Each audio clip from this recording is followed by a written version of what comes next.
Assalamualaikum warahmatullahi wabarakatuh. Selamat pagi kakak kelas 8. Pertemuan kali ini kita akan belajar tentang nutrisi pada makanan dan sistem pencernaan. Untuk yang pertama, jenis-jenis nutrisi akan kita pelajari di situ. Apa saja yang kita butuhkan? Makanan yang kita konsumsi seharusnya tidak hanya sekedar mengenyangkan, tetapi harus mengandung nutrisi atau gizi. Nutrisi atau gizi adalah zat yang dibutuhkan makhluk hidup sebagai sumber energi, mempertahankan kesehatan, pertumbuhan, dan untuk berlangsungnya fungsi normal pada setiap jaringan dan organ tubuh. Sebenarnya makanan yang kamu konsumsi sehari-hari harus mengandung 6 jenis nutrisi. Apa itu? Karbohidrat, lemak, protein, vitamin, mineral, dan air. Karbohidrat, lemak, dan protein dibutuhkan dalam jumlah yang banyak, sedangkan vitamin dan mineral dibutuhkan tubuh dalam jumlah yang sedikit. Karbohidrat, lemak, protein, dan vitamin merupakan nutrisi organik yang mengandung karbon. Nutrisi organik mengandung karbon. Sebaliknya, nutrisi anorganik adalah mineral dan lemak. Makanan yang mengandung karbohidrat, lemak, dan protein perlu dicerna, dipecah terlebih dahulu. Sedangkan air, vitamin, dan mineral dapat diserap langsung oleh sel-sel tubuh. Karbohidrat. Apa itu karbohidrat? Ya, setiap molekul karbohidrat terbuat dari karbon, hidrogen, dan oksigen. Karbohidrat adalah sumber utama energi bagi tubuh. 1 gram karbohidrat menghasilkan 4,1 kilokalori. Terdapat 3 jenis karbohidrat, yaitu gula, pati, dan serat. Gula disebut karbohidrat sederhana. Contohnya makanan yang mengandung gula, buah-buahan, madu, dan susu. 2 jenis karbohidrat lainnya yaitu pati dan serat disebut karbohidrat kompleks. Pati ditemukan dalam umbi-umbian seperti kentang, singkong, dan makanan biji-bijian. Serat seperti selulosa ditemukan di dinding sel tumbuhan.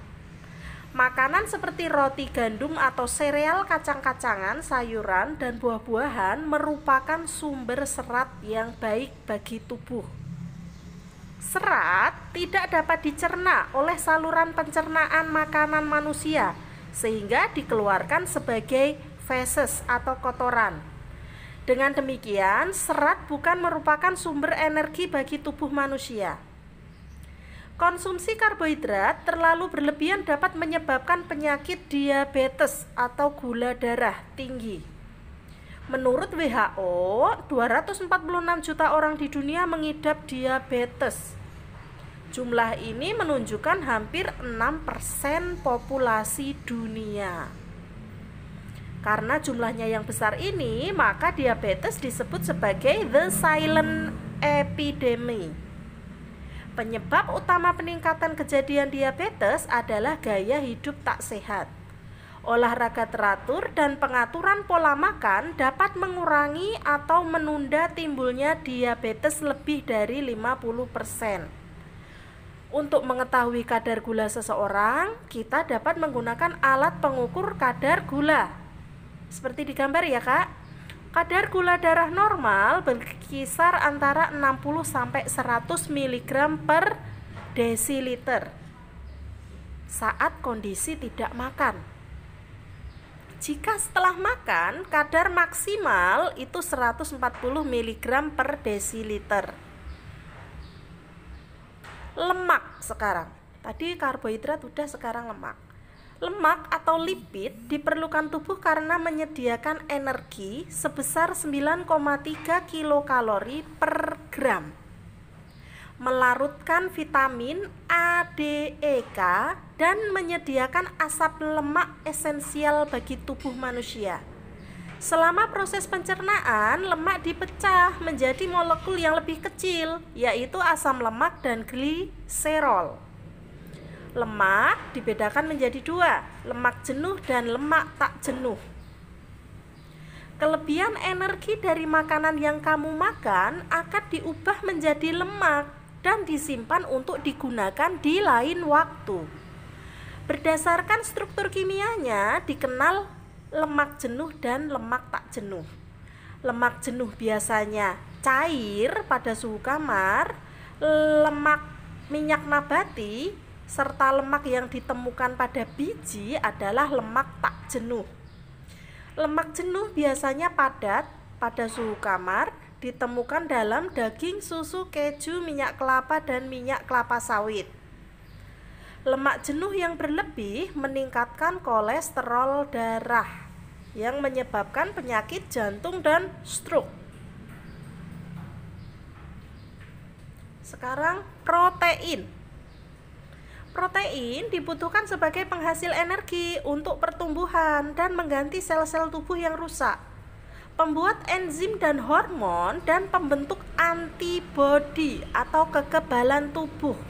Fungsi dari protein ya. Protein merupakan molekul besar yang terdiri atas sejumlah asam amino. Apa saja? Lihat di gambar ya. Terdiri atas karbon, hidrogen, oksigen, nitrogen, dan belerang atau sulfur. Fosfor juga ada. Protein yang kamu makan dapat berasal dari hewan dan dari tumbuhan, hewani dan nabati. Bahan makanan yang mengandung protein hewani antara lain daging, ikan, telur, susu, dan keju. Semuanya dari hewan. Bahan makanan yang mengandung protein nabati adalah biji kacang-kacangan ya. Ada kacang hijau, kacang kedelai, kacang mede, kacang merah. Kacang kedelai sebagai bahan baku tempe dan tahu merupakan salah satu sumber protein yang paling baik. Oke. Vitamin meskipun dibutuhkan dalam jumlah sedikit, namun harus ada asupan vitamin karena diperlukan untuk mengatur fungsi tubuh dan mencegah beberapa penyakit. Vitamin dikelompokkan menjadi dua, yaitu vitamin yang larut dalam air, B dan C, dan vitamin yang larut dalam lemak, apa tadi? A, D, E, dan K. Khusus vitamin D dapat terbentuk ketika kulit terkena sinar matahari karena di dalam tubuh ada provitamin D. Jenis vitamin, sumber, dan manfaatnya bisa kalian buka di dalam buku paket, ada tabel 4.8 ya, perhatikan seperti itu. Bisa dibaca sendiri nanti di rumah. Vitamin A, manfaatnya dan sumbernya sampai selesai. Mineral. Tubuh kita memerlukan banyak sekali mineral dan ada 14 jenis mineral ya. Kalian bisa lihat di gambar ya, itu nama singkatan dari unsur-unsur mineral. Mineral merupakan nutrisi yang sedikit mengandung atom karbon. Ya. Mineral berfungsi dalam proses pembangunan sel, membantu reaksi kimia tubuh, mengangkut oksigen, dan pembentukan pemeliharaan tulang. Ada fosfor, natrium, mangan, magnesium, kalium. Beberapa mineral dibutuhkan tubuh kita dalam jumlah yang sangat sedikit, tapi harus selalu ada setiap hari ya. Oke, bisa dilihat lagi di dalam tabel di buku paket ya. 4.10 di situ dijelaskan secara rinci kegunaannya dan sumber makanan. Yang terakhir adalah air, H2O. Nah, air sangat penting untuk kelangsungan hidup. Kira-kira?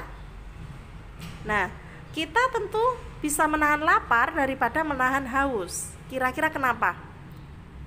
Karena sel-sel tubuh kita membutuhkan air untuk beraktivitas atau metabolisme. Dan nutrisi yang masuk ke tubuh digunakan oleh sel-sel tubuh untuk melarutkan. Jadi air itu pelarut, Kak. 60-80% itu terdiri dari air. Sedangkan sistem pengeluaran tubuh kita mengeluarkan air setiap harinya dari keringat, air mata, ya, uap air, ya. Nah, saat air keluar dari tubuh harus kita gantikan dengan air yang masuk dan jumlahnya harus seimbang. Jika yang dikeluarkan lebih besar daripada yang kita minum, kita akan mengalami istilah dehidrasi. Ya, dehidrasi itu memicu lemes, bahkan bisa sampai pingsan, atau bahkan bisa sampai tidak sadarkan diri karena kita kekurangan air. Oke. Ya, air itu sangat penting sekali untuk proses metabolisme, iya, untuk pengeluaran zat sisa, iya. Ya, untuk pertemuan pertama cukup sekian dari Ibu. Terima kasih, semoga bermanfaat. Sampai berjumpa kembali di pertemuan selanjutnya. Wassalamualaikum warahmatullahi wabarakatuh.